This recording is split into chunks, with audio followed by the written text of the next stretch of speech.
네, 오늘 시장의 주요 이슈와 수급 흐름을 정리해서 전략 세워보는 시간이죠. 7층 투자 전략실 시작하겠습니다. 오늘은 이건희 주식투자 이건희 대표, 업사이클 리서치 유창희 본부장, 파이낸셜 리서치 박철순 대표 나오셨습니다.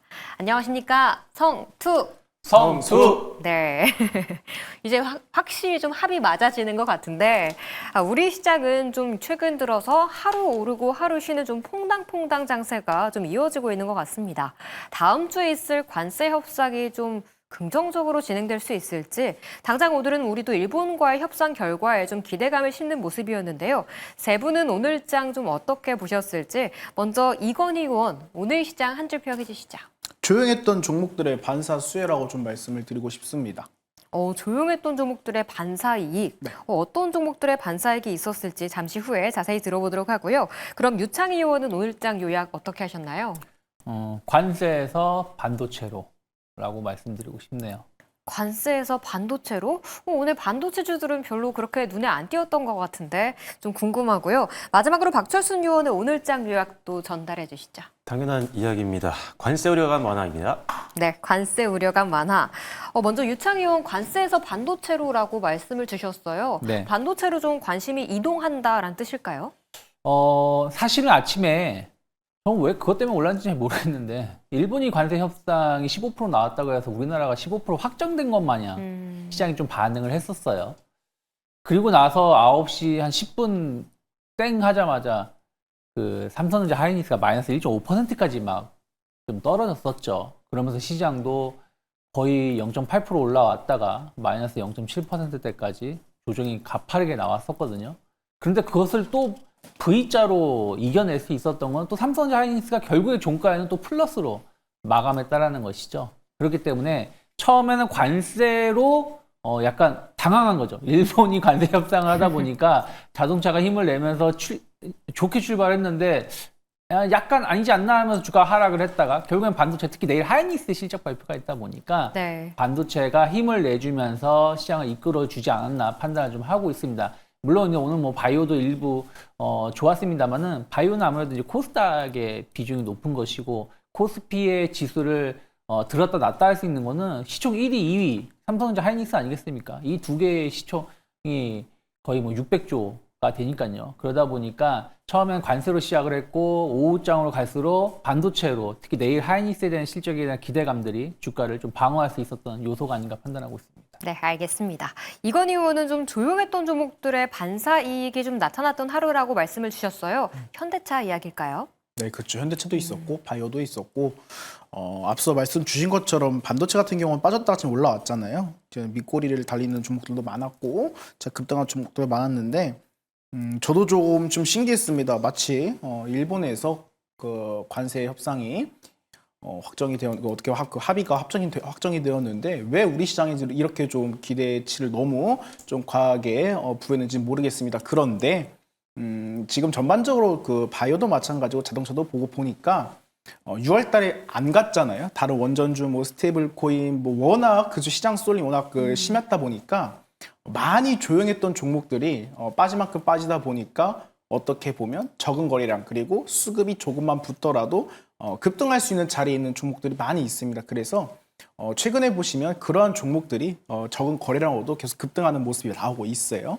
순식간에 저항권까지 가고 있고 지금 어떻게 보면 숨고르기가 필요한 섹터들도 분명히 있습니다. 굉장히 많이 올라갔던 종목들은 분명히 숨고르기가 필요한데 그 사이에 조용했던 종목들은 계속해서 순환적으로 급등이 나오고 있거든요. 저는 오히려 이 부분을 잘 노리면 현실 어떻게 보면 좀 빠르게 우리가 수익을 챙길 수 있는 기회가 있지 않을까 여기에 좀 초점을 두고 보고 있는 시장이다 이렇게 좀 말씀을 드리도록 하겠습니다. 네, 알겠습니다. 박철순 의원도 역시 뭐 관세 우려감 완화라고 말씀을 주셨는데 네. 아까 유창희 의원은 뭐 우리가 15% 맞은 것도 아닌데라고 그쵸. 표현을 하기도 하셨거든요. 네, 맞습니다. 사실 이 일본의 관세가 확정이 됐다고 해서 사실 이것만으로 오늘 올랐다고 볼 수는 없을 것 같고요. 다만 사실 이 기존에도 지금 관세가 초안 대비했을 때 낮춰진 국가들이 많이 있었거든요. 뭐 영국 같은 경우는 10% 이제 유지가 됐지만 아시아권을 본다면 필리핀 같은 경우는 1% 낮춰서 19%의 상하 관세가 부과가 됐고요. 그다음에 이어서 베트남이 20%, 이것도 초안 대비 한 26% 마이너스가 된 거거든요. 그다음에 이어서 인도네시아 같은 경우가 13% 정도 낮춰서 19%로 상호관세가 부과가 됐는데 사실 지금 앞서 이야기했던 예를 들어 뭐 베트남이나 인도네시아, 필리핀 대비했을 때 일본 같은 경우는 사실 우리나라 구조도 비슷하고 사실 경제 규모 같은 면에서도 가장 유사한 면이 있기 때문에 이제 일본까지 관세를 낮춘다면 우리나라 또 역시나 상호관세를 좀 낮출 수 있는 가능성이 높아지겠구나라고 시장에서는 좀 안도를 했던 것 같습니다. 물론 이거 하나만 가지고 지금 관세가 마치 낮아진 것처럼 관세를 낮췄을 때 수혜를 받는 종목들을 비중을 100% 넣을 수는 없겠지만 그래도 조금 더 저는 일본 관세가 기존 초안 대비했을 때 낮아져서 확정이 됐다는 것 자체는 뭐 일단 뭐 부정적으로 생각할 건 없을 것 같습니다. 일단 긍정적인 영향을 줄 수 있다고 보기 때문에 그래서 그동안 움직이지는 못했던 일단 자동차가 움직였다라고 생각을 하고 있거든요. 자동차 같은 경우는 뭐 수출에서 대부분 이제 수익을 내고 있다 보니까 일단 기본적으로 미국 관세에 대해서 굉장히 타격을 많이 받는 그런 상황, 그런 대표 섹터로 분류가 돼 있었고 그러다 보니까 이미 관세 충격을 받고 있는 상황 속에서 2분기 실적에 대해서도 기대감이 좀 낮아진 게 사실이긴 하거든요. 당연히 분기 실적이 좀 떨어질 것 같긴 하거든요.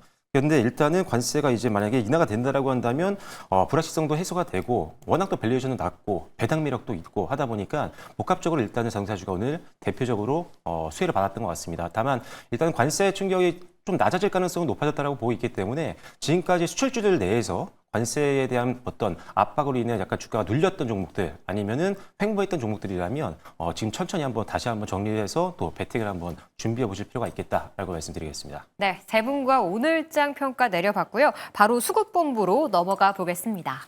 네, 첫 번째 종목도 바로 관세 연장선에서 현대차입니다. 오늘 뭐 하루 종일 방송에서 다루긴 했지만 오늘의 주인공이었기 때문에 저희도 안 보고 갈 수는 없기에 하나 넣어봤는데요. 미국과 일본의 관세 협상이 좀 성공적으로 이루어지면서 15%로 관세를 좀 깎아내렸습니다. 그렇다면 우리도라는 기대감과 함께 오늘 7%의 좀 강세를 보였는데요. 세 분의 의원들은 현대차의 강세를 어떻게 평가하고 있을지 먼저 이건희 의원 한 줄평 궁금하네요. 현대차 오늘 7%의 상승 어떻게 보셨나요? 뭐 우리 결과를 봐야 될 것 같습니다. 좀 더 신중하게 우리의 결과를 보자라고 말씀을 주셨고 그럼 유창희 의원은요? 이걸 흥 있게 말해야 되는데. 네, 빨리. 한 박자 쉬고 두 박자. 네. 한 박자 쉬고 말씀드릴게요. 네.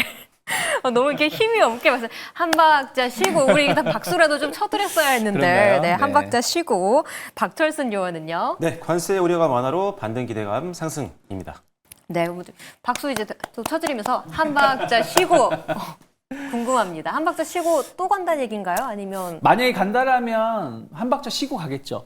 그러니까 오늘 이제 도요타가 14% 올라왔어요. 그러니까 어쨌든 이제 그 관세가 25% 이제 예전 얼마 전에 나왔다가 이제 15%로 확정이 된 거잖아요. 그러면서 도요타가 오늘 하루 만에 14% 주가 올라왔습니다.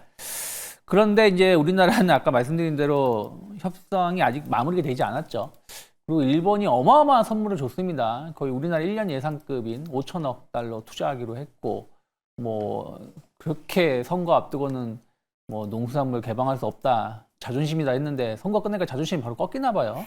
그러면서 어쨌든 15%를 받아왔는데 우리나라는 잘 모르겠어요. 이게 이제 15%를 받아올 수 있을지는. 왜냐하면 우리가 일본만큼 투자할 수 있는 금액도 없을 거고, 또 오늘 그 오전에 나온 뉴스 보면 농수산물 관련해서는 협상 대상이 아니다라는 내용들도 좀 있었거든요. 그래서 어찌되었든 이제 오늘은 이제 일본과 미국의 이제 15% 관세 협상이 마무리된 기대감, 그리고 이제 25일이죠. 25일이 또 협상을 한다고 합니다. 그럼 또 주말에 어떤 뉴스가 나올 수 있다는 어떤 기대감이 나오면서 오늘 외국인이 뭐 현대차, 기아 두 기업을 합쳐서 거의 뭐 5천억 가까이, 4천억 넘는 큰 매수를 보여줬습니다. 그래서 관세에 대한 어떤 기대감으로 주가는 올라왔지만 저는 아직은 관세에 대한 어떤 불확실성은 여전히 남아있다 생각을 좀 하고 있어요. 그리고 만약에 우리나라가 주말에 혹은 다음 주에 진짜 일본과 똑같은 15% 관세를 받아온다라면 그때 가서 급등한다는 것이죠. 그러면 굳이 내일 모레 미리 추격 매수할 필요는 없다 생각 좀 하고 있어요. 관세 결과가 나오고 나서 매수를 하셔도 충분히 수익을 낼 수 있다. 오히려 관세 결과가 좀 안 좋게 나온다. 예를 들어서 우리나라가 20% 나올 수도 있는 거 아니겠습니까? 처음에 25%였다가 20%. 그렇게 되면은 오히려 주가는 실망 매물이 나올 수도 있는 거거든요. 그래서 지금은 기대감이 너무 앞섰다. 그리고 그게 현실화된다고 하더라도 토요타가 오늘 14%밖에 못 올랐기 때문에 여기서 추가로 뭐 10%, 20% 오르기는 쉽진 않다 판단하고 있습니다. 네, 알겠습니다. 이건희 의원도 우리의 결과를 보자라고 좀 비슷한 분석을 주신 것 같아요. 네. 일단은 뭐 소고기 주식만 보더라도 그 기대감 때문에 올라갔다가 대상 아니라니까 쩍 빠졌잖아요. 이것도 마찬가지일 수도 있어요. 불확실성이 존재하고 있기 때문에. 그리고 지금 일본 같은 경우는 기존에 25% 관세에서 반 깎았고 그 기존 관세 2.5%에서 15%로 지금 확정이 되었잖아요. 근데 우리나라는 또 협상 카드가 좀 많이 다릅니다. 뭐 일본 같은 경우는 뭐 LNG 투자가 들어간다라 그러고 농산물까지 이렇게 개방을 했는데 뭐 우리나라 같은 경우는 지금 뭐 미국의 군사적 뭐 전략적 유충지라고도 하잖아요. 그런데 네. 그런 뭐 전작권 이야기라든가 어떻게 보면 이런 좀 방산 쪽 그리고 굉장히 중대한 그 협상 이러한 테이블의 그 소재가 좀 굉장히 좀 일본이랑 성격이 좀 많이 다르기 때문에 이 부분을 조금은 좀 우리가 지켜볼 필요가 있다고 판단이 되고요. 자, 무엇보다도 지금 현대차가 미국에서 지금 그 전기차 그 수출에 관한 그 이야기가 나왔어요. 1월 달부터 5월 달까지 거의 한 88% 정도 하락을 했다라고 하거든요. 지금 굉장히 좀 크게 좀 전기차 판매량이 감소를 했는데 지금 9월 달에 또 그것도 있잖아요. 지금 미국 뭐 전기차 세액 종료 관련해서 또 이야기도 나오고 있는데 뭐 미국의 공장은 뭐 계속 투자하고 있고 지어놨는데 결국에는 이게 판매로 이어지지 못한다고 한다라면 뭐 실적적인 측면에서도 좀 어떻게 보면 리스크가 조금 충분히 있기 때문에 단순히 그 관세를 떠나서 여러 가지적으로 좀 복합적으로 좀 다룰 필요가 있다라고 말씀을 드리고 싶습니다. 그래서 일단은 우리나라 통상협의 결과 확인이 필요하다라 말씀을 드리고 싶고요. 외국인과 기관이 어떻게 보면 굉장히 강하게 들어오면서 주가가 상승을 한다고 한다면 통상 우리가 상승으로 가겠지라는 생각을 많이 하잖아요. 최근에 시장 트렌드가 그게 아닌 것 같아요. 유한양에만 보더라도 뭐 기대감 때문에 외국인 기관이 그렇게 강력한 매수가 들어왔는데 또 다음날 바로 기대감만 불면서 한 종목들을 보시면 공매도 잔고가 굉장히 많이 늘어나 있습니다. 물론 우리 그 개인 투자자 같은 경우는 시장에서 기대감이 좀 많이 좀 부여가 되면 상승에 베팅을 많이 하지만 반대로 지금 공매도 좀 만만치가 않거든요. 그 현대차가 오늘 같은 경우는 공매도 매매 비중이 굉장히 낮았지만 일전에 지금 20만 원대 횡보하는 구간들을 보시면 보통 통상적으로 한 10%에서 5% 사이에서 굉장히 강력하게 공매도 압력도 좀 존재도 하고 있습니다. 그렇기 때문에 결과가 나오기 전까지는 오히려 우리가 기대감만으로 또 접근을 하는 부분은 충분히 공매도의 타겟이 될 수가 있기 때문에 결과를 보고 그리고 불확실성 해소가 되면서 진입을 해도 그때 보고 들어가도 늦지 않을까 이렇게 좀 의견을 드리도록 하겠습니다. 네, 역시 이건희 의원도 신중한 자세를 좀 제시를 해주셨는데 박철순 의원 그래도 내일 우리 실적도 나오잖아요, 현대차. 네. 조금 긍정적으로 반등 기대감 가져가도 될까요? 저는 있다라고 보는데 결론부터 말씀드리면 지금 뭐 100%이 결과를 확인하기 전에 전량 매수를 하는 게 아닙니다. 예를 들어 내가 100만 원을 베팅하려고 한다면 50% 정도만 매수를 하시고 그 다음 확정이 되고 나서 추가 매수를 고려하는 게 낫다라는 판단이고요. 일단 지금 먼저 첫 번째 현대차를 좀 좋게 보고 있는 이유는 방금 말씀드렸던 이제 품목별 관세 이 우려감 완화 때문입니다. 일단 지금 이 품목별 관세 같은 경우가 사실 계속적으로 이제 충격이 되고 있고 주가에 걸림돌이 되고 있는 건 사실이거든요. 그래서 주가가 계속 갇혀 있는 흐름들이 나타났었는데 방송 초반에도 말씀드렸다시피 지금 뭐 일본도 관세가 낮아졌고 그 이외에 아시아권에도 지속적으로 지금 관세를 낮추고 있다 보니까 기대감은 충분히 높아지고 있는 상황입니다. 일단은 일본까지 일단 관세가 낮아졌기 때문에 일단 지금 불과 어제보다 지금은 기대감을 더 높일 수 있는 요소들이 분명히 있다라고 보고 있는 거고요. 2분기 실적 말씀해 주셨는데 2분기 실적은 예를 들어 영업이익 같은 경우는 전년 동기 대비해서 조금 떨어질 것 같긴 하지만 일단 이미 알고 있었던 사실입니다. 그래서 이것도 여전히 주가에 반영이 됐는데 일단 가이던스는 부합하는 정도가 나올 걸로 보고 있어요. 일단 우리나라의 어떤 판매량 성장률은 그렇게 높지는 않았지만 북미가 생각보다 괜찮았거든요. 네. 물론 관세 부과 전에 뭐 선수요 구매 선구매 수요도 좀 있었던 것은 분명히 있었지만 일단은 뭐 우호적인 환율이라든지 그다음에 환율 때문에 어떻게 보면 품질 보증 충당금이 일부 환입된 부분들이 있고요. 그 부분에서 조금 약간 우호적인 부분들이 있기 때문에 실적은 좀 그래도 나쁘지 않게 예상치를 크게 벗어나지 않는 선에서 발표가 될 걸로 예상을 하고 있으니까 실적을 너무 크게 걱정할 필요는 없을 것 같다라고 말씀드리겠고 최근에 이제 실적 발표하면 분명히 다시 한번 이 부분을 체크해야 되는 게 최근에 가장 걱정거리가 이제 유럽이라든지 인도 시장이 좀 부진하다는 겁니다. 우리 기대치보다. 근데 유럽 시장 같은 경우는 일단은 경쟁이 좀 많이 심화가 되고 있는 그런 상황이다 보니까 아이오닉이라든지 이런 시리즈 판매가 좀 둔화되는 모습이 있어서 이게 이제 개선되는지 좀 추가적인 체크가 좀 필요할 것 같고요.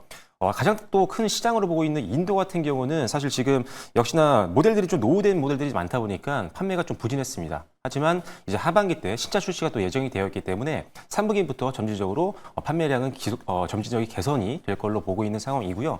그리고 아시다시피 또 이제 인도에 상장되어 있는 자회사가 지금 굉장히 높은 평가를 받고 있는 상황입니다. 이런 것들이 다시 또 언젠가 부각이 된다라면 역시나 국내 주식에도 좋은 영향을 줄 수 있을 것 같다라고 말씀드리겠고 하반기 때 또 기대할 수 있는 요소들이 좀 많이 있습니다. 첫 번째로는 GM과 협력 관련된 기대감이 좀 있는데 이런 것들이 좀 발표가 되면 또 지금 미국과의 어떤 이런 문제 때문에 주가가 눌리는 거기 때문에 GM과의 협력은 일단은 주가에는 좀 좋은 영향을 줄 수 있을 것 같고 그다음에 미국 조지아 신공장의 하이브리드 모델이 또 이제 추가가 될 것 같습니다. 이 부분도 역시나 미국 시장을 계속적으로 투자를 하기 위해서 시장을 좀 점유율을 높이기 위한 전략이기 때문에 이 부분도 좀 기대해 볼 만할 것 같고 그리고 일단 이익이 상당히 많이 났던 회사이기 때문에 체력은 좀 좋다라고 생각을 합니다. 그래서 아직은 뭐 극적인 뭐 실적의 개선을 바라기는 어려울 것 같지만 이익을 바탕으로 해서 전략을 계속 밀어붙일 수 있는 상황이기 때문에 시장 점유율을 확대하는 데는 그래도 이 가지고 있는 현금이 상당히 큰 힘이 될 것 같다라고 말씀드렸고 마지막으로는 역시나 뭐 금융이라든지 또는 뭐 증권 뭐 이런 데 비했을 때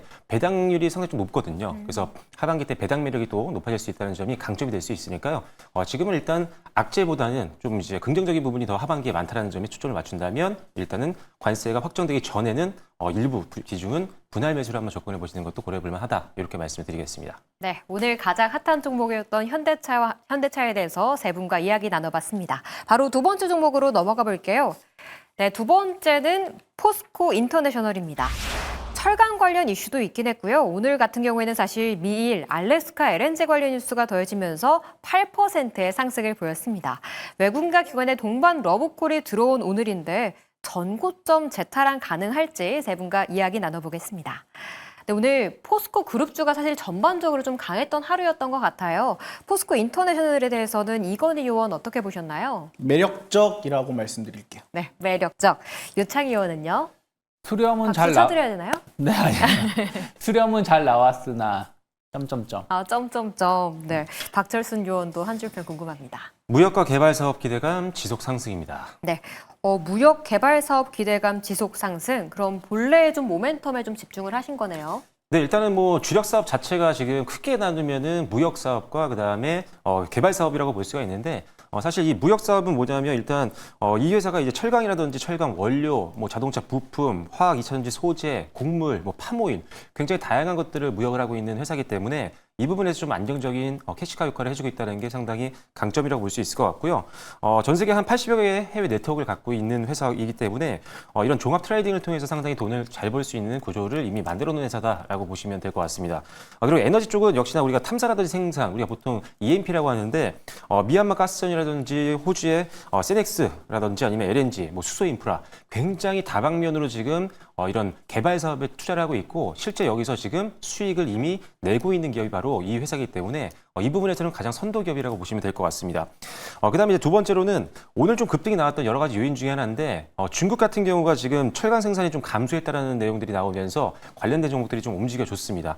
일단 이제 세계 1위 철강 대국이 이제 중국인데 생산량이 지금 지난 3월부터 4월, 5월 이렇게 가면서 계속적으로 줄고 있는 것들이 확인이 됐었어요. 왜냐면 일단 중국 정부에서 기본적으로 과잉 철강 생산 능력을 좀 축소하라고 언급을 한 뒤로부터 이 철강 생산량이 좀 줄고 있는 그런 상황인데 아무래도 공급량이 감소하게 되면 가격도 반등할 수 있는 부분들이 있고 그래서 한국 기업들, 관련된 기업들은 수혜를 볼 수 있는 부분이 있기 때문에 그중에 하나 또 포스코 인터내셔널도 분명히 트레이딩 쪽에서는 수혜를 볼 수 있는 부분들이 있다라는 판단입니다. 그다음에 가장 또 오늘 부각이 됐던 상승 요인은 역시나 미국 LNG 프로젝트에 대한 기대감인데 지금 일본이 지금 이제 벤처를 만들어서 조인트 벤처를 만들어서 이제 그 부분들이 뉴스가 오늘 부각이 됐습니다. 그래서 우리나라 같은 경우도 이제 곧 이제 미국과의 협상을 앞두고 있는 상황인데 우리나라도 아무래도 조인트 벤처를 만들거나 그 이외에 다양한 방면에서 협력 관계를 할 수 있는 가능성이 높아지고 있기 때문에 역시나 LNG 프로젝트에서 가장 큰 수혜를 볼 수 있는 종목 중에 하나가 포스코 인터내셔널이기 때문에 그 부분이 좀 부각이 됐던 것 같습니다. 일단 LNG를 이제 협력 관계를 해서 LNG를 좀 싸게 들여온다라고 한다면 발전 이익도 개선이 될 수 있는 부분들이 분명히 있고요. 두 번째로는 미국에서 들여와서 미국 외 국가에 팔면서 트레이딩 이익을 남길 수 있는 부분들이 있습니다. 그래서 그 부분도 역시나 이 회사에겐 좋은 긍정적인 부분이고 그다음에 인프라에 참여하는 기업들이 있잖아요. 뭐 건설도 참여할 거고 피팅이라든지 철강 기업들도 참여할 텐데 그런 제품들을 무역을 통해서 또 수익을 남길 수 있는 게 바로 포스코 인터내셔널입니다. 그래서 여러 가지 면에서 미국 LNG 프로젝트에 참여를 하게 되면 일단 LNG 가장 큰 수혜를 볼 수 있는 기업이기 때문에 중장기 투자 포인트로 보시면 좋을 것 같고요. 그다음에 지금 호주의 세넥스 가스전이라든지 미얀마 가스전 쪽에서는 안정적인 생산뿐만이 아니라 증설까지 예정이 되어 있기 때문에 수익성이 계속 더 좋아지고 있는 것들도 기여를 해두시면 좋습니다. 그래서 자원 개발 쪽이라든지 아니면 무역 쪽 모두 다 지금 기대감이 있는 상태니까요. 오늘 급등이 나와서 일단 뭐 부담이 있으신 분들이 있겠지만 좀 충분히 추가 상승 가능성이 있다라고 봐서 목표가는요. 뭐 기존 전고점이라고 하기는 좀 그렇고요. 올해 고점 정도까지는 보고 있습니다. 일단 1차적으로 한 65,000원 정도 생각하고 있고요. 손절 라인은 다만 장기 이평선을 이탈하지 않는 선에서 한 5만 원 정도 보시면 좋을 것 같습니다. 오늘 철강과 LNG 관련해서 말씀을 주시면서 사실 LNG는 뭐 비싸게 해와서 비싸게 못 파는 거 아니냐라는 얘기도 있긴 했지만 박철순 의원 같은 경우에는 좀 굉장히 긍정적이신 편인 것 같아요. 네. 그래도 좋은 수익률을 낼 수 있다라고 말씀을 주셨고 손절 라인도 5만 원, 목표가는 6만 5천 원까지도 제시를 해주셨다는 점 참고해 보시길 바랍니다. 그럼 이건희 의원의 이야기도 들어볼게요. 매력적. 딱 이렇게 세 글자로 표현을 해주셨네요. 네, 일단은 기관이 계속해서 매수를 하고 있습니다. 기관이 계속해서 매수를 하고 있다라는 부분은 주가 위치도 마찬가지고 뭐 추가적인 상승 여력은 뭐 충분하지 않을까 이렇게 좀 말씀을 드리고 싶습니다. 일단은 국내외로 가장 큰 장점은 46개 정도의 종속회사를 운영하고 있어요. 자체적으로. 그리고 글로벌 네트워크가 한 100여 개가 지금 된다라고 하는데 이 부분 같은 경우는 굉장히 뭐 상사로서도 그리고 다양한 사업을 진행함에 있어서도 큰 장점으로 인프라가 활용되고 있다 이렇게 좀 평가를 하고 있습니다. 일단은 트렌드가 굉장히 매력적인 것 같아요. 일단은 에너지 먼저 살펴보시면 미얀마 가스전 뭐 개발이라든가 이런 운영 경험을 좀 기반으로 해서 LNG 쪽의 밸류 체인 라인이 굉장히 탄탄합니다. 자 그렇기 때문에 아까도 말씀 주셨지만 기존의 이러한 탐사라든가 이런 부분에서 벗어나서 뭐 탄소 중립이라든가 뭐 수소라든가 지금 뭐 트렌드 대변화 시대에 있어가지고 충분히 주도할 만한 그러한 밸류 체인을 이미 가지고 있다 이렇게 좀 보시면 될 것 같습니다. 뭐 철강 같은 경우는 뭐 크게 말씀 안 드려도 포스코 그룹제 전반적으로 이런 글로벌 공급망을 담당하고 있기 때문에 그 부분 같은 경우는 자연스럽게 실적으로 이어질 가능성이 계속해서 이어질 것이라 보고 있고요.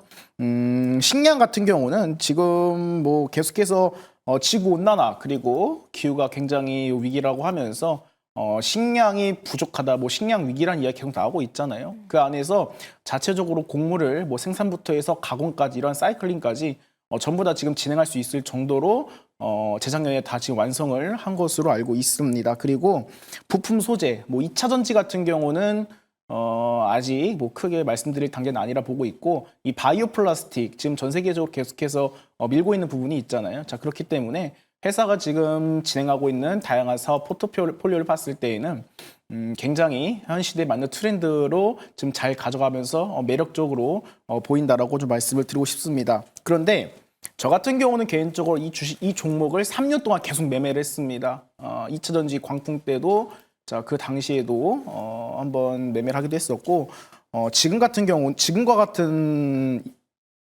이 종목을 매매를 다룰 때에는 안정적 포트로 담고 있어요. 시총도 크지만 회사 자체가 좀 급등이 빠르게 나오면 또 그만큼 빠르게 조정을 주는 성격을 가지고 있더라고요. 그래서 추격 매수보다는 이 종목 같은 경우는 시세 분출 이전까지 계속해서 빠지면서 기회를 줍니다. 그래서 거래량 자체가 유통 물량 이상으로 거래 대금이 붙기 전까지는 박스권이라든가 조정 라인에서 분할로 잘 매수를 하시면 큰 크게 가는 게 아니라 안정적으로 수익을 낼 수 있는 그러한 성격의 종목이라고 말씀을 드리고 싶습니다. 네, 매력적이라고 표현을 해주신 만큼 다양한 포트폴리오를 가지고 있는 팔방미인이다라고 말씀을 해주셨고요.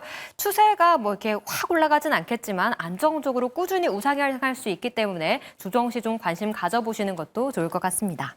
그럼 유창희 의원의 의견도 들어볼게요. 수렴은 잘 나왔으나 점점점 이게 거슬리네요. 네. 뭐 이 종목이 뭐 급등하겠습니까? 저는 별로 그렇게 좋게 보고 있지는 않습니다. 상사주에 대해서 별로 그렇게 좋은 점수를 주지 못해요. 왜 그러냐면 영업이익률이 상당히 낮아요. 영업이익률이 뭐 3% 전후인 것이죠. 그리고 이제 시황에 따라서 좀 변화될 수 있는 부분들이 많습니다. 그러니까 앞에서 말씀하신 것들이 전부 다 장점이 될 수도 있지만 또 다른 측면에서 단점이 될 수 있는 게 너무 사업이 많이 벌려져 있다는 거죠. 상사주가 원래 그래요. 그러다 보니까 한쪽은 잘 되다가 또 한쪽이 또 안 되는 부분들이 좀 있을 수 있다 생각을 좀 하고 있어요. 그래서 그런 것들이 불확실성이 여전히 높다 생각하고 있고, 회사의 어떤 본질적 가치로 인해서 주가가 올라간다라기보다는 사실은 앞에서 말씀하셨지만 2023년도 2차 전지 엄청나게 오를 때, 포스코 그룹이 엄청 오를 때 급등을 했었고요. 그리고 작년에 대왕고래 이슈가 있을 때 한번 급등했었고, 이번에 알래스카 이슈가 빵 터졌을 때 주가가 급등했었다라는 것이죠. 오늘 올라온 것도 결국엔 알래스카 이슈 때문에 올라왔다라고 보고 있습니다. 그런데 알래스카 관련돼 가지고 뭐 어떤 이렇게 협상 카드를 받아올지 모르지만 그게 수지 타산이 될까요? 돈이 안 될 가능성이 높죠. 그냥 울며 겨자 먹기로 개발을 하는 것인데, 네. 거기서 포스코 인터내셔널이 어떤 역할을 할 것인가. 뭐 한국가스공사가 할 가능성이 좀 높다라고 좀 판단하고 있거든요. 그래서 알래스카 LNG 때문에 포스코 인터내셔널을 매수하는 건 썩 좋은 전략은 아니지 않을까 판단을 하고 있고요. 오히려 한국가스공사를 매수하는 게 맞다 판단하고 있고, 뭐 미얀마, 호주, 뭐 앞에서 말씀하신 것처럼 광산 사업이 확대에 대한 어떤 기대감들은 있지만 지금 LNG 가격이 그렇게 좋은 가격을 평가받고 있지는 않습니다. 물론 LNG 시장은 좀 더 커질 가능성이 높아요. 왜냐하면 지금 SMR 얘기는 하고 있지만 당장 급하게 발전을 할 수 있는 건 천연가스 쪽이다 보니까 네. 이런 부분들에 대해 긍정적인 부분들은 있지만 그러한 것들이 주가에 반영되기에는 좀 제한적이지 않을까. 그래서 저도 긍정적인 이슈로 올라온다고 해도 지난 3월달 고점 때 6만 원에서 6만 5천 원 정도까지 일단 반등을 주고 그리고 나서 방향성을 확인하는 게 맞다라고 판단하고 있고, 모멘텀이 없으면 다시 또 뭐 5만 원 초반까지도 조정이 나올 수 있기 때문에 지금은 여러 가지 주말 뉴스라든지 다음 주 흐름을 확인하고, 아까 현대차도 뉴스 확인하고 매수해도 된다라고 말씀드렸던 것처럼 포스코 인터내셔널을 지금 가격에서 무리해서 매수할 필요는 없지 않을까 판단하고 있습니다. 네, 오늘 좀 8% 가까이 급등을 했기 때문에 이 자리에서 좀 관심 갖기보다는 조금 길게 좀 뉴스가 나오는 걸 확인하는 관점이 중요할 것 같다라는 의견 들어봤습니다. 이렇게 수급본부 두 가지 종목 살펴봤고요. 이어서 이슈본부로 넘어가 보겠습니다. 이슈본부 첫 번째 종목은 바로 삼천당 제약입니다. 현재 개발 중인 경구용 GLP-1 복제약이 오리지널 약물인 노보노디스크의 리벨서스와 생물학적 동등성 시험을 성공적으로 마쳤다고 밝혔습니다. 상한가로 직행하면서 단숨에 코스닥 9위 자리로 올라섰는데요. 특허들을 좀 다 피해갔고 원조만큼의 효과를 냈다는 점, 여기에 시장에서는 점수를 주고 있는 것 같습니다. 이 모멘텀이 좀 지속될 수 있을지 이슈본부 첫 번째 종목으로 다뤄볼게요. 네, 삼천당제약 오늘 정말 강한 상승세를 보여줬는데요. 이건희 의원은 이 급등을 어떻게 평가하셨나요? 자리가 확인이 필요하다라고 말씀드리겠습니다. 신중한 태도, 자리 확인이 좀 필요할 것 같다. 그럼 유창희 본부장은요? 펩트론을 보자라고 말씀드리겠습니다. 펩트론을 보자. 급등 후에 조금은 쉬어가고 있는 패턴이긴 한데 잠시 후에 좀 자세한 내용 들어보도록 하고, 박철순 의원의 한 줄 평도 궁금합니다. 네, 첫 관문 통과입니다. 첫 관문 통과. 먼저 펩트론을 보자라고 말씀을 주신 유창희 의원의 의견부터 들어볼게요. 그럼 네. 이제 내일 내린다는 뜻일까요? 펩트론 그다음에 더 가는 걸로 알고 그다음에 더 있는데 갔나요? 펩트론이 한번 급등 나오고 나서 또 급등을 했었죠. 네. 그래서 삼천당 제약도 앞에서 말씀하신 것처럼 이게 이제 주사형 제품을 이제 경구형, 알약형으로 전환되는 거잖아요. 그랬을 때 효과가 있느냐 없느냐가, 특히 이제 알약형으로 약을 섭취했을 때 혈액 주사보다 이 흡수율이 한 절반 정도 이하로 떨어진다라고 합니다. 근데 이제 우리가 이제 지금 비만 치료제라는 거는 이제 주사제를 맞는다고 해도 일주일에 한 번씩 맞고 있는 거고, 펩트론이 이제 최근에 주목을 받고 1년 사이에 주목을 받고 있는 건 이게 일주일 간격을 뭐 2주 간격을 한 달 이렇게 늘릴 수 있다라는 거잖아요. 그러면 아무래도 병원을 한 달에 4번 갈 거 한 번만 가도 되니까 편리하고 약물의 지속성을 더 오래 유지할 수 있다는 것으로 이제 주가가 올라오는 건데, 이걸 경구용으로 바꿨을 때는 효과가 떨어지는데 어찌되었든 오리지널 약하고 동등한 효과를 냈다. 네. 그러니까 이거 자체만으로도 상당한 기술력을 인정받는다는 것이죠. 왜냐하면 오리지널 약을 따라한다는 것 자체가 쉬운 건 아니거든요. 그래서 그런 부분들에서 오늘 좀 좋은 평가를 받았다라고 좀 판단을 좀 하고 있고요. 특히 이제 이게 한 90조, 그러니까 전체적으로 한 150조, 비만 치료제가 150조 시장이 된다고 그러고, 이 경구용 치료제 시장이 한 90조 원대로 앞으로 커질 수 있다라는 평가가 있는데, 어쨌든 이제 여기서 만약에 앞으로 좋은 결과가 계속 나온다라면 뭐 이걸 다 가져올 수는 없겠지만 상당 부분 시장을 먼저 진출할 수 있다라는 것만으로도, 그러니까 2026년에 현재 스케줄대로 간다면 2026년 후반, 27년 초반에 제품화 할 수 있다라는 거 아니겠습니까? 거기다가 특허에 대한 어떤 문제도 피해갈 수 있는 거고, 알테오젠이 지난주 이 시간에서 한번 말씀드렸습니다. 알테오젠이 지난주에 급등을 할 수 있었던 것도 특허에서 문제가 없다라는 게 확인되면서 주가가 올라간 거거든요. 네. 그래서 이 특허 부분에 대해서 불확실성이 좀 해소가 됐다는 부분들은 긍정적으로 해석할 수 있다 생각하고 있고, 어찌됐든 이제 오늘 상한가를 기록을 했어요. 상한가를 기록을 해주면서 지난 그 2, 3월 달 좀 매물대, 그리고 지난 작년 6월 달 고점대를 거의 이제 돌파가 확실시 되는 모습으로 마감했다고 좀 판단을 좀 하고 있습니다. 그럼 왜 제가 이제 펩트론을 말씀드렸냐면, 지난주 펩트론이 한번 급등을 했을 때 그 직전에 고점대가 돌파가 되면서 거의 돌파가 되는 듯한 모습이었고, 그 다음날 살짝 쉬었지만 추가적으로 급등을 이어갔었거든요. 네. 그러면 내일하고 내일 모레 큰 가격 조정이 없다. 그냥 약간의 직전 저항대에서 약간의 어떤 기간 조정이 나온다. 하루 이틀 정도. 그러면 오히려 시장에서는 2차, 3차 상승을 기대하고 있다라고 평가를 받을 수 있는 부분들이기 때문에 충분히 내일이나 내일 모레 흐름을 보면서 한번 공략도 가능한 기업이 아닌가 판단하고 있습니다. 이번에 받은 특허 이렇게 물질이 굉장히 기술력이 높다라는 걸 증명받은 거였고, 또 뭐 최근에 시세를 봤을 때 또 추가 상승이 가능하다는 의견까지 좀 덧붙여 주셨고요. 자리 확인이 필요하다라고 이건 의원은 좀 말씀을 주셨어요. 네. 좀 지금 부담스러운 자리인가요? 일단은 복제약 개발 기대로 상한가를 간 거잖아요. 일단은 보니까 굉장히 좀 기대치를 많이 부여할 만한 이야기가 많이 나왔어요. 근데 가장 핵심적인 부분은 그 무엇보다도 그 기존 오리지널 가격보다 지금 제네릭이잖아요. 70분의 1이나 저렴하게 공급할 수 있다라는 이야기가 지금 시장에서 굉장히 좀 크게 주목을 하는 것 같아요.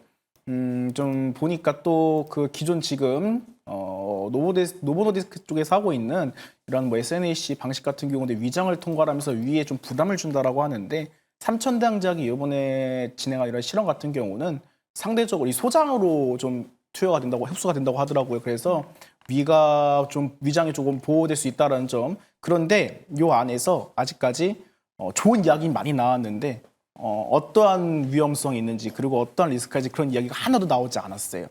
개인적으로 생각했을 때는 결국에는 우리가 오늘 시장에서 봤을 때는 70분의 1 대박이죠. 대박인데 이것을 해외에서 인정을 해주냐, 이제 그게 이제 관건 아니겠습니까? 그리고 스케줄대로라면 2026년도에 특허가 만료가 되는데, 결국에는 지금은 시험을 성공적으로 마친 것이지 상용화를 통해서 시장에 진입하기 위한 교두보를 좀 확보했다라는 소식이 나왔을 때 좀 그때 좀 크게 갈 것 같고요. 그리고 우리가 주식을 하면서 소위 말해서 상따 기법이라고 하잖아요. 많이 들어왔을 겁니다. 그래서 이 물량도 소화가 필요할 것 같고, 좀 월봉상으로는 지금 뭐 23만 원이 최고점인데 아마 지금 적은 거래량 오늘 주가를 올려놨기 때문에 이 물량을 소화하면서 뭐 강력하게 치고 나갈지, 아니면은 요 물량 소화를 받아주면서 뭐 회사가 발표한 대로라면 앞으로 계속 탄탄대로 재료가 많이 남아 있잖아요. 네. 그러면 계속해서 주가를 오히려 시간을 두고 우상향할 수 있는 부분도 충분히 존재하고 있기 때문에 그래서 자리 확인이 필요하다라고 제가 말씀을 드렸던 것 같고요.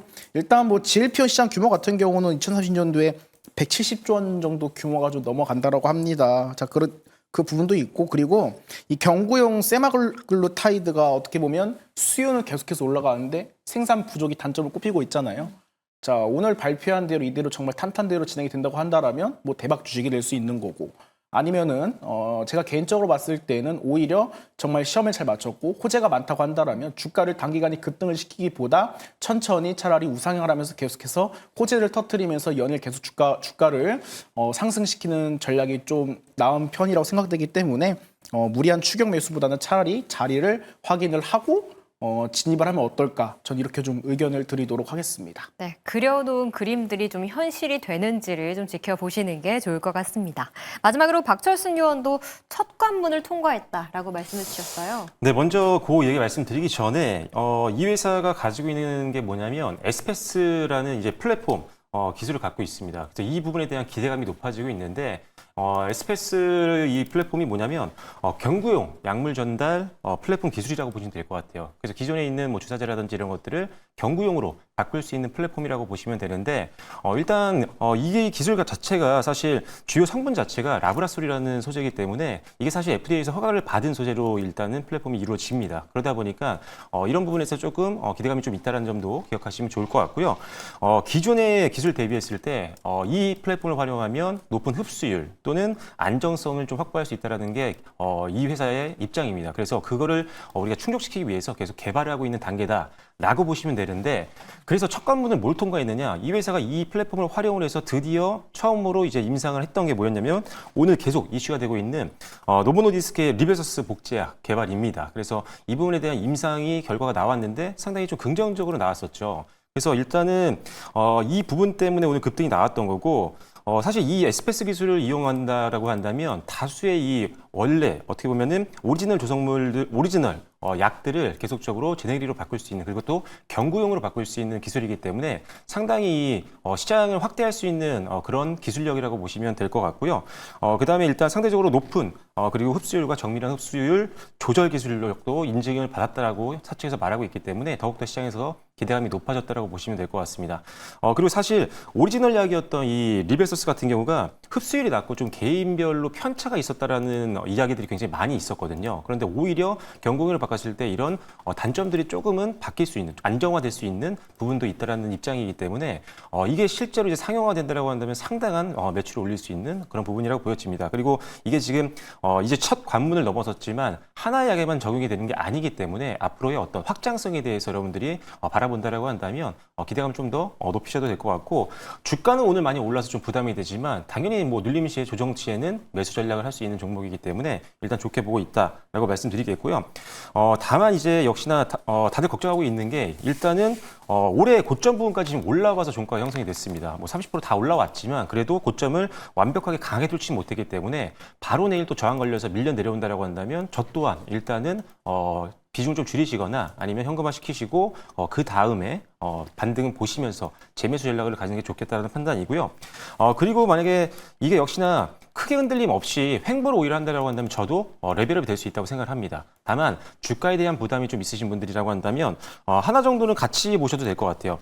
자회사죠. 옵투스 제약도 함께 보시면 좋을 것 같은데 이게 항상 같이 움직이거든요. 작년에 12월 달에도 이제 급등이 나왔을 때 이 종목 같은 경우도 함께 급등이 나왔던 종목인데 오늘 오히려 이 종목 같은 경우는 급등이 나오면서 전에 있었던 고점들을 완벽하게 조금 크게 돌파를 한 상황입니다. 그리고 실적적인 부분들도 뭐 크게 영향을 주지는 않겠지만 주가의 흐름에 하지만 실적도 좀 양호하다는 게 실적 시즌을 지나고 있는 중에서는 뭐 하나의 포인트가 될 수 있어서 저는 오히려 뭐 병행 투자를 하거나 단기 최고점에서의 저항을 좀 무서워하시는 분들이라면 오히려 고점을 뚫은 옵테스 제약을 한번 함께 고려를 해보시는 것도 좋겠다는 판단입니다. 네, 오늘 좀 자리에 부담이 있기 때문에 옵투스 제약이라는 대안까지도 좀 확인해 보시면 좋을 것 같습니다. 바로 두 번째 종목으로 넘어가 볼게요. 바로 두 번째 종목은 도우인시스입니다. 오늘 코스닥 시장에 입성한 신입생이죠. 스마트폰에 들어가는 초박형 강화유리 UTG를 만드는 회사입니다. 그렇지만 주가는 좀 장중 롤러코스터를 타면서 공모가 대비 38% 상승한 44,350원의 거래를 마쳤는데요. 최근 스마트폰 관련주 좀 들썩이고 있는데 생각보다 좀 시세가 약했던 것 같거든요. 먼저 이건희 의원 오늘 도우인시스 어떻게 보셨나요? 글쎄 라고 말씀드릴게요. 글쎄, 네. 그리고 유창희 의원은요? 다소 아쉬운 상장날. 네, 그렇죠. 마지막으로 박철순 의원도 한 줄평 궁금합니다. 지지선 확인 필요입니다. 네, 매력적에 이어서 글쎄. 오늘 굉장히 말이 좀 짧으신 것 같은데 네. 이건희 의원 도우인시스 분석 들어볼게요. 일단은 뭐 삼성, 애플 폴더블 수요 기대에 따른 수혜주라고 이야기가 굉장히 많이 나오고 있습니다. 그런데 신규 상장주 패턴들을 보시면 좋다, 너무 좋다. 이런 종목들이 오히려 첫날이 많이 빠지고요. 시장에서 주목을 안 받고 조용했던 종목들이 굉장히 빠르게 올라가는 경향들이 있습니다. 우선 회사 좀 사업 내용을 보니까 초박형 강화유 UTG가 좀 핵심 사업 분야인 것 같아요. 지금 폴더블 스마트폰에 적용되는 핵심 소재라고 하는데, 여기서 나오는 매출이 87%입니다. 굉장히 매출이 크게 나오고 있고 지금 6년 만에 매출이 50배 가까이 성장했다고 합니다. 어디에서? UTG에서. 지금 뭐 보시면 아시겠지만 거의 90%에 육박하는 대부분의 사업들이 여기서 이루어지고 있고 매출도 가파르게 올라가고 있죠. 자, 그런데 이게 리스크가 될 수 있다라고 생각을 합니다. 왜냐? 사업 구조상 쏠림 현상이 너무 심해요. 자, 그렇다고 한다면 또 어떠한 변수가 나올지 모르기 때문에 사업 쏠림 현상은 크게 좋은 현상이 아니다라고 좀 개인적으로 좀 생각을 하고 있고요. 그리고 지금 뭐 애플에 대한 폴더블 기대감이 있다고 하잖아요. 지금 이 회사가 삼성 SDS가 지금 주요 거래처라고 하는데 네. 혹시 반대로 생각했을 때 애플이 다른 전략 그리고 다른 회사를 컨택한다고 한다면 이 회사 같은 경우는 그 실적에 대한 기대감이 그대로 리스크로 바뀌는 거라 생각을 하고 있거든요. 자, 그렇기 때문에 아직 그 불확실성도 존재하고 있다고 말씀을 드리고 싶습니다. 그리고 신규 상장주를 공략할 때는 기본적으로 의무 보유 확약 비율을 좀 확인을 하시는 것을 말씀을 드리고 싶어요. 네. 당연히 굉장히 주가 변동폭도 빠르고 뭐 어제 보시더라도 뭐 LS 1호 스펙이 상장하자마자 아주 그냥 크게 상승하라니까 뭐 신규 상장주에 대한 기대가 많이 큰 것 같은데 일단은 지금 확인해 보니까 15일 확약 비율이 820만 주가 넘어가고요. 1개월이 727만 주, 3개월이 750만 주. 앞으로 계속해서 나오고 있고 심지어 기관 같은 경우는 97%의 미확약 물량을 좀 가지고 있다라고 합니다. 자, 그렇다면 지금 굉장히 어떻게 보면 큰 이득을 보고 있는 상태에서 언제든지 주식을 매도할 수 있는 그런 기회가 충분히 주어져 있다라는 겁니다. 자, 그렇기 때문에 의무 보유 확약 비율 같은 이런 부분을 조금 확인을 하시면서 매매를 하셨으면 좋겠고 저 같은 경우는 개인적으로 주가가 지속적으로 상승하는 부분에 대해서는 조금 제한적이지 않을까 이렇게 좀 말씀을 드리도록 하겠습니다. 네, 기대감이 좀 리스크로 바뀔 수 있다란 말이 좀 무섭게 들리기도 하네요. 그럼 유창희 의원의 의견도 들어볼게요. 역시 좀 다소 아쉬웠다. 네. 그러니까 뭐 이 회사가 문제가 있다는 게 아니라 한 일주일만 좀 상장을 좀 빨리 했다라면 주가는 지금 운이죠. 네. 지금과 좀 다른 패턴을 보이지 않았을까 생각을 좀 하고 있는데요. 어쨌든 이제 폴더블 스마트폰 UTG 거의 도우인시스는 예전부터 계속 주목을 받았던 회사예요. 그래서 그 모 회사가 주가도 영향을 미칠 정도였었고요. 지금 삼성전자 폴더블 폰 7이 사전 판매가 100만 대 됐다라고 하고요. 그리고 올해에 그러니까 이번 해에 700만 대 판매가 예상이 되고 있는데 전작 대비해서도 한 40% 이상 판매가 늘어난다라는 것이죠. 그리고 이제 삼성전자 제품뿐이 아니라 애플도 내년에 제품을 출시를 하는데 삼성 디스플레이의 제품을 그냥 가져다 쓰기로 했다. 그러면서 파이넴텍이라든지 이런 기업의 주가가 상당히 좋았습니다. 그럼 도우인시스 역시 마찬가지로 애플에 공급을 할 수 있겠죠.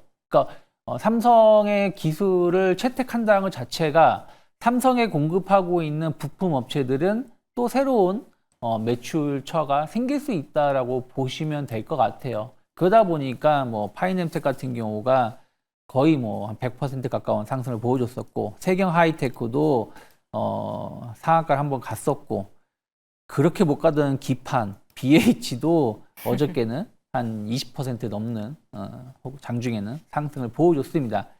그런데 하이nem텍 이틀 정도 좀 조정이 나왔고요. 세경 하이테크는 상승한 거 절반 가까이가 되돌림이 나왔고요. 뭐 BH는 물론 오늘 뭐 좀 시장이 좀 거시게 하긴 했습니다만 어찌 됐든 조금 조정이 나왔다라는 거죠.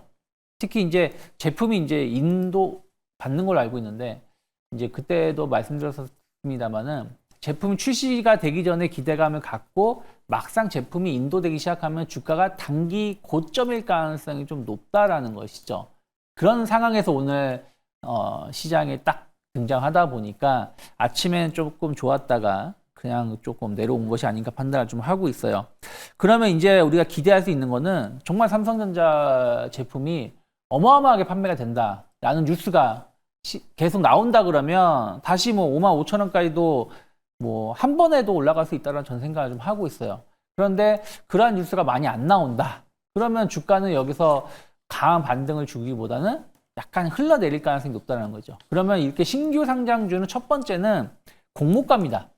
공모가를 지켜줄 수 있느냐 없느냐. 그러니까 신규 상장주는 처음에 딱 상장을 했을 때 아예 쭉 뻗어나가는 경우가 있고요. 그게 아니면 첫 번째 지지선은 공모가예요. 그럼 공모가를 지켜주는지를 여부를 확인하고 접근할 필요가 있다라고 판단하고 있기 때문에 조금 회사는 나쁘지 않은데 타이밍이 조금 아쉽지 않았나 판단하고 있습니다.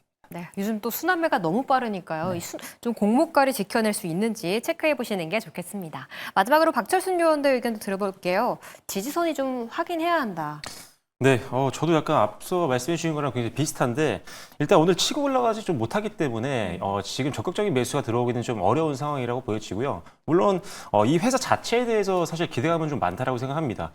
이제 뭐 스마트폰 관련된 어떤 관련 산업들, 그 다음에 관련 종목들에 대해서 관심도가 좀 많이 떨어져 있다가 최근에 굉장히 많이 올라왔죠. 역시나 삼성 전자의 신제품이 엄청나게 흥행을 하고 있는 상황이고, 그리고 이제 애플까지 이제 폴더블 폰으로 이제 제품을 출시하게 되면 이미 폴더블 폰 시장을 선점하고 있는 이 삼성 전자라든지 삼성 디스플레이 쪽의 어떤 기술을 활용할 확률이 높기 때문에 역시나 삼성 디스플레이를 고객사를 갖고 있는 도인시스 같은 경우도 애플에 납품할 수 있는 확률은 당연히 높다라고 생각을 합니다. 그 어느 기업보다요. 그래서 그런 면에서는 일단 중장기적인 뭐 내년에 일단 애플 신제품이 출시가 되니까요. 내년 그 이후까지도 어떻게 보면 이 투자 포인트는 계속 좀 유지가 될 수 있을 걸로 보이기 때문에 중장기 투자 포인트를 좀 보시면 좋을 것 같고 실적 같은 경우가 사실 1분기 때는 안 좋았고 그전에 계속 좋았거든요. 근데 1분기 때 좀 안 좋았던 게 있었는데 아마 이제 상장을 했으니까 그 2분기 실적이 안 나왔기 때문에 전분기, 1분기 때 실적이 좀 안 좋았네라고 해서 좀 안 좋게 보시는 분들이 있을 수 있는데 원래 좀 전통적으로 이제 주문이라든지 이런 것들의 비수기입니다. 그래서 1분기 때 실적이 좀 덜 나왔지만 2분기부터는 좀 개선될 수 있을 가능성이 굉장히 높다라는 점은 일단 알고 계시는 게 좋겠다라고 생각을 하고 있고요. 그리고 이제 캐파 확장 효과도 있습니다. 이제 전방 산업에서 관련된 소재들, 부품이라든지 소재 이런 것들이 계속 폴더블 시장으로 흘러 들어가고 있는 상황이다 보니까 베트남 1, 2 공장을 증설을 시작을 했습니다. 그래서 증설이 이미 진행이 됐고 작년에 이제 월당 한 146만 장 정도 생산 능력이었다면 올해는 한 180만 장 이상 정도. 그다음에 내년 같은 경우는 한 280만 장. 그러니까 어떻게 보면 200만 장 후반대까지도 생산량을 늘리기 때문에 실제로 우리가 예상했던 대로 이런 폴더블폰의 어떤 흥행이 계속 어느 정도 이어진다라고 한다면 역시나 이 회사도 증설한 만큼 매출을 좀 늘릴 수 있는 가능성은 높다라고 보고 있습니다. 그래서 중장기는 매력적인데 문제는 이제 이 부분이죠. 앞서도 앞에서 말씀해 주셨지만 일단 보호에서 물량에 대한 부분들이 단기로 나오는 것들이 있다. 물론 최대주주들은 좀 문제가 좀 있었기 때문에 2년 6개월로 3년 6개월인가로 늘렸습니다. 보호해수 기간을. 그래서 최대주주의 물량은 아직 걱정할 필요가 없지만 그 이외의 기간 물량이라든지 이런 것들은 좀 남아있기 때문에 이런 것들을 좀 소화하는 데 변동성은 좀 들어갈 것 같고요. 그리고 사실 지금 이 종목은 지지선이 없는 상태이기 때문에 바닥 만들 때까지는 천천히 매수하시는 게 좋을 것 같습니다. 물론 오늘 외국인들이 매수세가 들어왔겠지만 일단은 강한 매수세가 아니고요. 일부 어느 정도 찔러보는 정도의 어떤 매수세밖에 들어오지 않았기 때문에 만약에 이 종목을 좀 공략해보고 싶으신 분들이 있다면 아주 천천히 천천히 변동성 완화되는 거 보시면서 바닥 확인하고 반등 나올 때 그때쯤에 이제 분할 매수를 접근하시는 게 맞다라는 판단이어서 일단 지금은 조금 보수적인 관점으로 말씀드리도록 하겠습니다. 네, 알겠습니다. 오늘 이슈본부, 수급본부 종목들 체크해봤고요. 내일장은 좀 어떻게 대비를 또 해야 할지 세 분과 이야기 나눠보겠습니다. 이건 의원, 내일은 어떤 전략으로 좀 시장에 임해보는 게 좋을까요? 주도주 트레이딩 외에 현금 보유량을 확대하셨으면 좋겠습니다. 주도주는 좀 트레이딩 하지만 그래도 전반적으로는 현금 보유량을 좀 확대하자라고 말씀을 주셨고요. 유창 의원은 내일장 전략 어떻게 전망하십니까? 네, 저도 비슷하게 조금만 더 참자라고 말씀드리고 싶습니다. 요즘 맞아요. 이 시장이 좋은 것 같은데 또 자세히 들여다보면 좋은 시장이 아니더라고요. 조금 더 인내심을 가지는 게 필요할 것 같다. 마지막으로 박철순 의원의 내일장 전략도 궁금합니다. 기존 주도주와 반도체 관련주를 주목하자입니다. 아까 오프닝에 말씀해주신 것과 결이 같네요. 반도체 관련주 주목해보시면 SK하이닉스의 실적과 함께 어떻게 움직일지도 좀 체크해보시는 게 좋을 것 같습니다. 그럼 내일장에 어떻게 대응해야 할지까지 전략 세워봤고요. 종목으로 넘어가 볼게요. 오늘 이건희 의원의 종목이 목표가 달성한 종목이 하나 있었어요. 아까 유창 의원이 말씀을 또 살짝 해주셨는데 네. BH가 지난주에 초급등을 하면서 딱 지난주 종목이었는데 수익률 25%를 좀 기록을 하고 있습니다.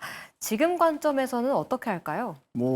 목표가를 좀 상향하려고 좀 말씀을 드리고 싶습니다. 제가 파이냅텍을 좀 말씀을 드리면서 신고가 돌파할 가능성이 매우 높다라고 말씀드렸던 것 같아요. 왜냐하면 앞전에 물량을 다 소화할 만한 이상의 거래 대금이 터졌기 때문에 신고가 돌파 예상이 된다라 말씀을 드렸는데 단 주가를 관리하는 측면적에 있어서는 조금은 미흡한 것 같습니다. 왜냐, 지금 너무 가파르게 올리다 보니까 투자 경고 종목에 지정이 되면서 좀 조정이 나오고 있죠. 파인텍 같은 경우는 지금 주가 관리를 어느 정도 좀 잘 진행이 되고 있는 관점으로 좀 보고 있습니다. 오늘 장 초반에 좀 빠지긴 했거든요. 그런데 흡수를 하면서 좀 밑꼬리가 강력하게 달리는 패턴이 나왔어요. 자, 그런데 이러한 흐름 같은 경우는 아마 하루에서 이틀 정도는 더 갈 것 같습니다. 뭐 5거래일 45%, 15거래일 한 85% 정도인가요? 이러한 좀 여건이 있기 때문에 지금 시장에서는 충분히 폴더블에 대한 이러한 일정에 따라서 좀 중단기적으로 끌고 갈 만한 재료라고 좀 생각이 되기 때문에 지속적으로 보셔도 될 것 같고요. 목표가는 18,000원 정도로 한번 상향을 해보겠다라고 말씀을 드리겠습니다. 지금 수익률 25%가 났음에도 목표가를 조금 더 높여서 좀 더 높은 가격까지도 지켜보시는 게 좋겠습니다. 그럼 유창 의원도 6월 12일 날 딱 현대차를 가지고 오셨었네요. 네. 오늘 종목으로 얘기하기도 했는데 목표가 23만 원이었어요. 지금 몇천 원 안 남았거든요. 네. 뭐 아까도 말씀드린 것처럼 관세가 주말에 좀 좋은 뉴스가 나오면 뭐 23만 원보다 더 높은 가격도 가능하다 생각을 좀 하고 있어요. 그렇기 때문에 좋은 뉴스 나오면 당연히 좀 더 끌고 가는 전략에 맞겠지만 만약에 좀 안 좋은 뉴스가 나온다. 그러니까 안 좋은 뉴스라는 게 일본보다 좀 높은 관세율을 적용받는다. 혹은 내일 실적에 대해서 조금 부정적이다. 그러면 일단 저는 21만 5천 원이 좀 중요한 지지선이 될 수 있다 생각을 좀 하고 있어요. 왜 그러냐면 이게 오늘 아침에 상승했었다가 좀 장중에 눌리면서 지켜졌던 자리가 21만 5천 원 정도거든요. 그래서 그 자리가 지켜지는지를 체크를 하시면서 며칠 대응하시면 좋지 않을까 판단하고 있습니다. 네. 오늘 좀 오르긴 했지만 내일장에 21만 5천 원을 지키는지도 꼭 확인하셔야겠습니다. 마지막으로 박철순 의원의 종목도 하나 더 볼게요. 7월 10일 날 가지고 오셨던 ST팜이 8거래일째 정말 조용히 올라가고 있습니다. 수익률 14% 좀 기록하고 있네요. 네, 이번 달 들어와서 저점 구간에서 이제 소개를 드렸었는데 계속적으로 뭐 조용하게 우상향 흐름들이 이어지고 있고 오늘도 뭐 일단 상승 마감을 했습니다. 일단은 7월달 가장 고점에서 마감이 됐는데 일단은 뭐 기존의 목표가로 제시해드렸던 뭐 10만 원 정도까지는 뭐 무난하게 갈 수 있을 걸로 보고 있는 상황이기 때문에 뭐 홀딩하시는 쪽으로 일단 자리를 잡으시면 좋을 것 같고 뭐 기대되는 부분들은 너무 많습니다. 2024년도 대비했을 때보다 2025년도 상반기 때 수주잔고가 거의 2배 가까이 늘었기 때문에 실적에 대한 기대감은 그 어느 때보다 높은 상황이라고 보시면 됩니다. 역대 최대 수주잔고라는 점 기억하시면 좋을 것 같고요. 하반기 때 뭐 FDA 승인에 대한 부분이라든지 두 건의 또 임상 3상 결과 발표도 예정이 되어 있기 때문에 그 또한 상승 모멘텀이 될 수가 있고요. 그리고 관세 충격은 적다라는 점 지난 방송 확인해 보시면 알 수 있으실 것 같고요. 최근에 또 이슈가 됐던 거는 드디어 이제 증설이 이제 하반기 때 완료가 됩니다. 이 회사가 지금 만들고 있는 게 올리고라는 제품인데 이게 RNA 치료제 원료로 사용이 되고 있습니다. 근데 이 회사가 계속적으로 이게 전방산업 수요가 굉장히 많다 보니까 아까도 말씀드린 것처럼 수량도 굉장히 많아지고 있는 거거든요. 여기에 맞춰서 딱 지금 증설을 완료했기 때문에 증설 효과가 반영되는 순간부터 매출 레벨업도 기대해 볼 수 있으니까요. 일단 뭐 단기로도 좋지만 중장기로도 계속적인 관심 가지시면 좋을 것 같습니다. 그래서 목표가는 10만 원이었는데 11만 원으로 상향 조정하겠고요. 손절가는 7만 5천 원에서 8만 9천 원으로 상향 조정하도록 하겠습니다. 네, 에스티파 목표가 11만 원, 손절가 8만 9천 원으로 수정했다는 점도 참고해 보시길 바랍니다. 시간 관계상 오늘 종목은 조금 간략하게 들어볼게요. 이건 의원 시초가 공략주 어떤 거 준비하셨어요? YG 플러스입니다. 일단은 주가가 급등 후에 지금 하락을 했는데 기술적 반등이 예상이 되고요. 빌보드 같은 경우는 매주 화요일 날 발표됩니다. 그래서 급등이 나오고 수목금 좀 쉬어갔다가 또 다음 주에 급등이 나올 가능성이 있기 때문에 지금 블랙핑크의 추세라고 한다면 충분히 상승이 나올 가능성이 높다라고 보고 있습니다. 그리고 무엇보다도 지금 넷플릭스랑 지금 콘텐츠 제휴를 맺었잖아요. 이 부분도 단순히 이제 음원 유통에서 플랫폼으로 전환될 수 있는 그러한 좋은 기회가 되지 않을까 이렇게 좀 말씀을 드리도록 하겠습니다. 목표가는 11,400원, 손절가는 8,200원 의견 드리도록 하겠습니다. 네, 알겠습니다. 그럼 유창희 의원은 시초가 공략주 어떤 거 볼까요? 네, 뭐 저는 바이오주들이 좀 더 힘을 낼 수 있다 생각을 좀 하고 있기 때문에 지아 이노베이션을 한번 가지고 나와봤습니다. 이 기업은 이제 6월 달에 먼저 올라왔다가 지금 가격 조정 주고 이번 달에 좀 횡보하고 있는데 충분히 좀 수렴이 좀 잘 된 것이 아닌가 생각을 좀 하고 있어요. 그래서 뭐 키투르다 병용요법 인상 이상에 대한 어떤 기대감들, 그리고 추가로 이제 플랫폼 업체들이 최근 주가가 좋은 것은 상반기 수출도 좋았고 앞으로 수출도 상당히 좋을 수 있다는 기대감이거든요. 그래서 그런 것도 감안한다라면 저는 최소한 25,000원까지는 충분히 이번 달 중에도 한번 갈 수 있다라고 생각을 좀 하고 있고 18,000원만 크게 이탈하지 않는다라면 지금 가격 이하부터는 한 번 정도는 분할 매수할 수 있지 않을까 판단하고 있습니다. 네, 지아 이노베이션 목표가 25,000원 기억하시길 바랍니다. 마지막으로 박철순 의원의 시초가 공략주도 궁금한데요. 네, 성광밴드입니다. 최근 들어서 반등이 좀 강하게 나오고 있는 상황이기 때문에 일단 전고점까지만 한번 노려보고 한번 베팅해 볼 만한 종목이기 때문에 가지고 나왔고요. 당연히 아시다시피 피팅 글로벌 선도 기업 중에 하나이기 때문에 전방산업 조선, 뭐 원전, 뭐 석유화학 쪽이 일단 호황을 누리고 있는 상황이다 보니까 여기에 따라서 수주 증가와 함께 실적 성장을 기대해 볼 수 있어서 단기뿐만 아니라 중장기적으로도 실적을 좀 기대해 볼 수 있는 대표 기업이다라고 보시면 될 것 같고요. 중국 쪽 철강 제품 반덤핑 관세를 미국이 부과했기 때문에 상대적으로 가격 경쟁력에서 우위를 차지할 수 있는 부분도 생겼기 때문에 그 또한 호재. 그다음에 마지막으로는 LNG 프로젝트의 수혜를 가장 많이 볼 수 있는 종목인데 미국 쪽에서 매출이 가장 많이 나오고 있습니다. 그만큼 네트워크가 잘 돼 있는 상황이고 이미 원전 쪽에서도 이미 납품 경력이 굉장히 많이 있는 종목이기 때문에 LNG 프로젝트라든지 미국 원전 프로젝트에서 가장 큰 수혜를 볼 수 있는 대표 피팅 기업이라고 생각하시면 될 것 같습니다. 단기도 좋고요. 중장기도 기대해 보시면 좋을 것 같습니다. 매수가는요. 역시나 뭐 2일 시초가 부근에서 매수 가능하다는 판단이고요. 목표가는 전고점 영역이죠. 37,000원, 손절가는 29,000원으로 제시해 드리도록 하겠습니다. 네, 성광밴드 목표가 부근인 전고점 부근인 37,000원까지 목표가 설정해 보시면 좋을 것 같습니다. 네, 오늘 세 분의 의원들과 오늘장부터 내일장까지 좀 여러 전략으로 채워봤는데요. 여기서 보내드리도록 할게요. 오늘 말씀 감사합니다.